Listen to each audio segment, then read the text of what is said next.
core message is that for a patient to understand that it's not something that they should feel guilty about, it's something they should be informed about.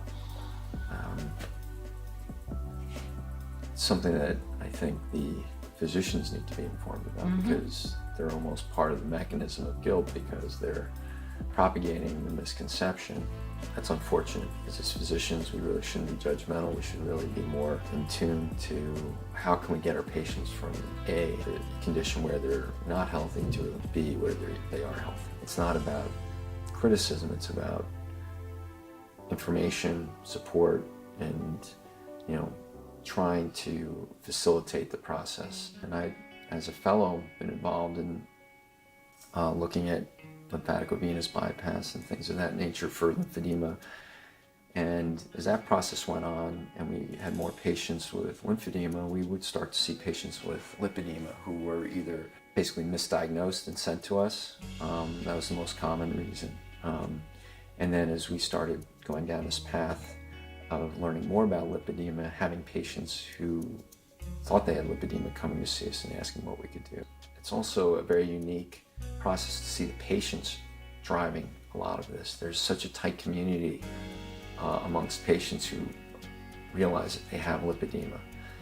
And I think it's because they realize how isolating and how frustrating it is. And once you know, you want to let anybody else that's going through it know, because there's such a relief.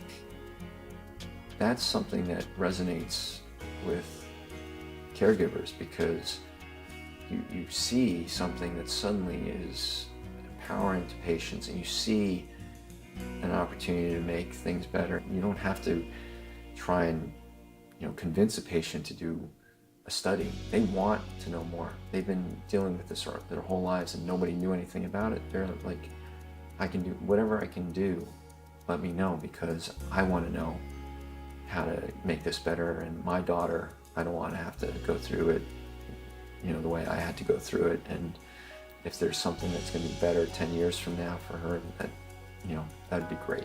The real message to the public and to other physicians is that this is not just a tiny little group of people spouting something. The more credible people that are working on this and acknowledging it and saying, listen, this is something that's not just obesity. This is not something you just tell people, go on a diet and go to the gym, because that's the misperception. It's not just a small group, it's the scientific community. Anybody who's involved with it realizes it, and the general medical community and the public need to realize it, as well as the patients, so that they're not struggling with all the issues that come along with misdiagnosis or misunderstanding about a condition. This is a condition that needs everyone's help.